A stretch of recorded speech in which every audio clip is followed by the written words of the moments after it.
Brought to you by Global St. Angelo's Venture Funding.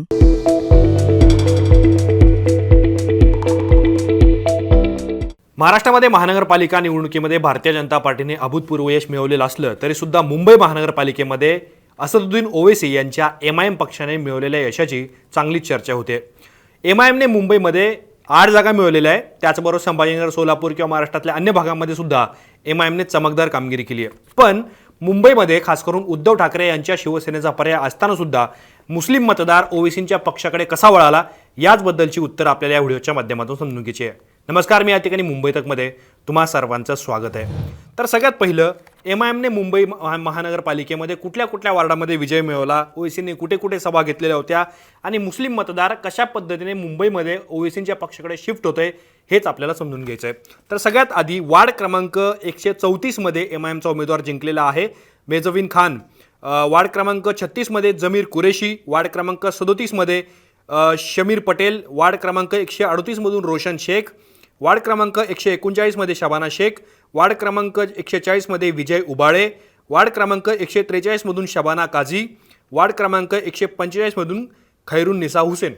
आता हे 8ही ward जर आपण बघितले तर हे मुंबईतल्या ईशान्य लोकसभा मतदारसंघात येतात, म्हणजेच गोवंडीचा भाग, म्हणजे शिवाजीनगर मानखुर्द विधानसभा मतदारसंघ आणि काही प्रमाणात अणुशक्तीनगर विधानसभा मतदारसंघ सुद्धा ईशान्य मुंबईमध्ये असदुद्दीन ओवैसी यांनी मोठी ताकद लावलेली होती। कारण विधानसभा निवडणुकीमध्ये एमआयएमचा उमेदवार अबू आझमी यांच्या विरोधात थोडक्या काही मतांनी पराभव झालेला होता। त्यामुळे ओवैसींनी संपूर्ण महाराष्ट्रामध्ये जरी प्रचार केलेला असला तरी सुद्धा त्यांच्या 2 ते 3 सभा या गोवंडी भागामध्ये झालेल्या होत्या आणि त्याचा परिणाम आपल्याला निकालामध्ये दिसतोय। ईशान्य मुंबईमधून गोवंडी, शिवाजीनगर, मानखुर्द किंवा अणुशक्तीनगरच्या भागामधून 8 वार्डांमध्ये एमआयएमने आपले लोक निवडून आणलेले आहेत। आता ओवैसींनी आपण कुठे निवडून आले एमआयएमचे लोक आपण बघितले, पण ओवैसींनी मुंबईमध्ये खास करून 2 ते 3 सभा घेतलेल्या होत्या। त्यांचे बंधू अकबरुद्दीन ओवैसी यांनी वांद्र्यामध्ये सुद्धा सभा घेतलेली होती। अर्थात त्यांना त्या भागामध्ये विजय मिळालेला नसला तरी सुद्धा ओवैसींनी नांदेड, संभाजीनगर नंतर आता मुंबईमध्ये सुद्धा शिरकाव केल्याचं पाहायला मिळतंय। 3 जानेवारी ते 13 जानेवारीपर्यंत ओवैसींनी महाराष्ट्रामध्ये एकूण 21 सभा घेतलेल्या होत्या। त्यापैकी केवळ 10 दिवसांमध्येच, म्हणजे 10 दिवसांच्या काळातच त्यांनी 21 सभा या महाराष्ट्रामध्ये घेतल्या।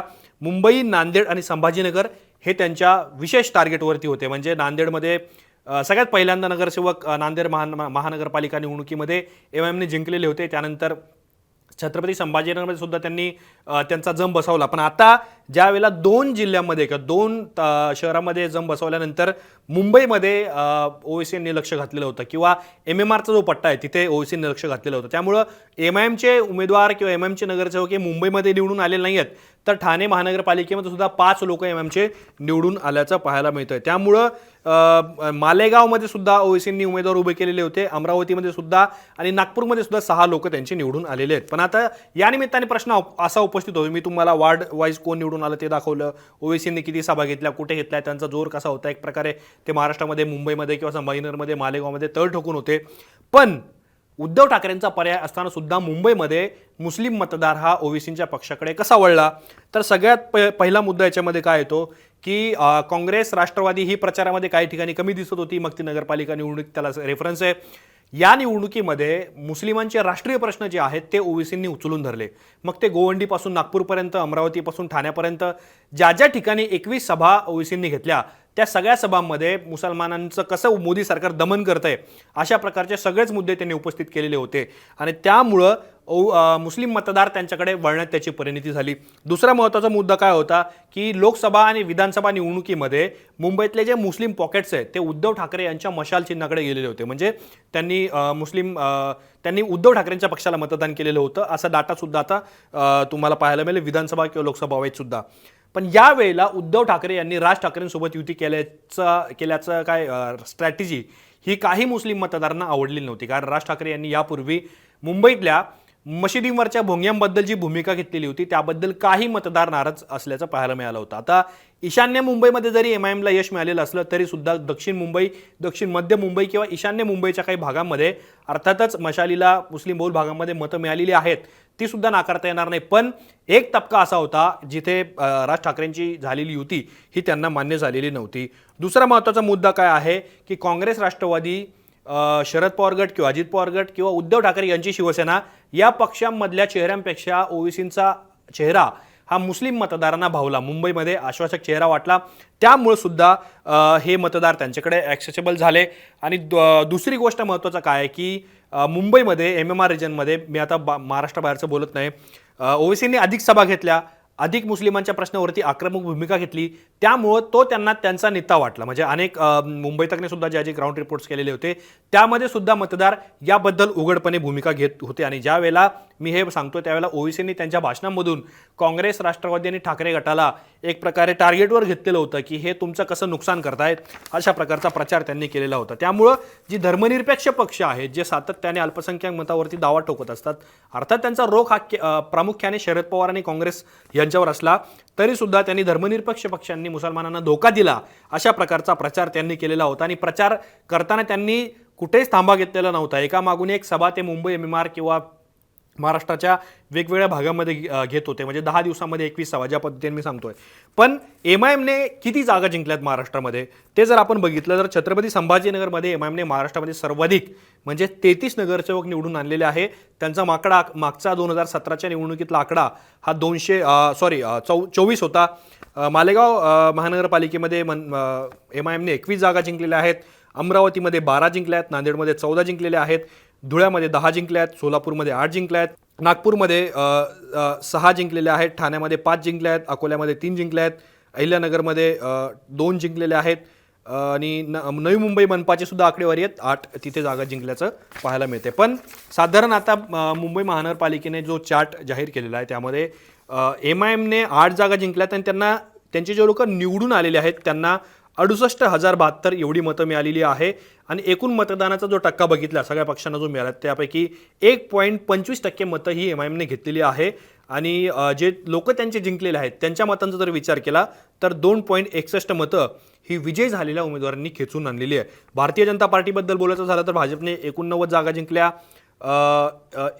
11,79,273 मतं भाजपला मिळाली, 21.58% मतं ही भाजपला मिळालेली आहे. जे लोक भाजपचे जिंकले त्यांना 25.22% इतकी मतं मिळाली. शिवसेना UBT बद्दल बोलायचं झालं तर शिवसेना UBTने 65 जागा जिंकल्या, त्यांना 7,17,736 इतकी मतं मिळाली. म्हणजे ती एकूण मतांच्या टक्केवारीमध्ये 13.13% होते. जे लोक शिवसेना UBTचे जिंकले त्यांना 27.52% इतकी मतं मिळालेली आहेत. एकनाथ शिंदेच्या शिवसेनेबद्दल बोलायचं झालं तर त्यांनी 29 नगरसेवक निवडून आणलेले आहेत, त्यांना 2,73,326 एवढी मतं मिळालेली आहेत. एकूण मतांच्या टक्केवारीमध्ये त्यांना 5% मतं मिळालेली आहेत. आणि जिंकून आलेल्या उमेदवारांच्या मतांमध्ये त्यांना 10.48% इतकी मतं मिळालेली आहेत. काँग्रेसबद्दल बोलत झालं तर काँग्रेसने 24 नगरसेवक निवडून आणले, 2,42,646 मतं त्यांना मिळालेली आहेत. एकूण मतांचा टक्का त्यांचा 4.44% राहिला. आणि जे लोक निवडून आले त्यांनी 9.31% मतं घेतली. MIMचा बद्दल मी बोललोच. मनसेने 6 जागा जिंकलेल्या आहेत, त्यांनी 74,946 मतं मिळवली. 1.37% इतका मतांचा टक्का मनसेचा आहे. जे लोक निवडून आले 6 त्यांनी 2.87% इतकी मतं घेतलेली आहेत. नॅशनलिस्ट काँग्रेस पार्टी म्हणजे अजित पवार त्यांनी 3 जागा जिंकलेल्या आहेत, त्यांनी 24,691 मतं मिळालेली आहे. 0.25% इतका मतांचा आकडा राष्ट्रवादीचा राहिला. जे लोक जिंकले 3 त्यांनी 0.95% इतकी मतं घेतली आहेत. समाजवादी पार्टीने 2 जागा जिंकल्या आहेत, त्यांनी 15,162 मतं घेतलेली आहेत. एकूण मतांच्या टक्क्यामध्ये त्यांचा वाटा 0.28%. निवडून आलेल्या लोकांमध्ये मतांचा टक्का त्यांचा 0.58% आहे.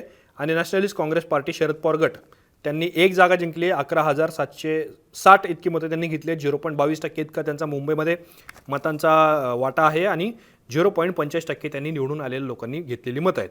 आता साधारण आपण हे जर चित्र बघितलं तर प्रामुख्याने MIM हा मुंबईमध्ये 5व्या क्रमांकाचा पक्ष ठरला आहे. म्हणजे जो पक्ष कधी मालेगाव, नांदेड किंवा छत्रपती संभाजीनगरच्या बाहेर फारसा शिरकाव करत नव्हता, या निवडणुकीमध्ये मात्र ओवेसींनी नागपूरपासून मुंबईपर्यंत MIM पक्षाला ओळख मिळवून दिली. अर्थातच ही काँग्रेस, राष्ट्रवादी किंवा उद्धव ठाकरेंच्या शिवसेनेसाठी धोक्याची घंटा आहे. पण आता इथून पुढे ओबीसी विरुद्ध धर्मनिरपेक्ष पक्ष असा मुंबईमध्ये किंवा महाराष्ट्रामध्ये सामना पाहायला मिळू शकतो. तुम्हाला या सगळ्या प्रकरणांबद्दल काय वाटतं आम्हाला कमेंट बॉक्समध्ये नक्की सांगा. असेच माहितीपूर्ण व्हिडिओ पाहण्यासाठी मुंबई तकच्या यूट्यूब चॅनलला सबस्क्राईब करायला विसरू नका.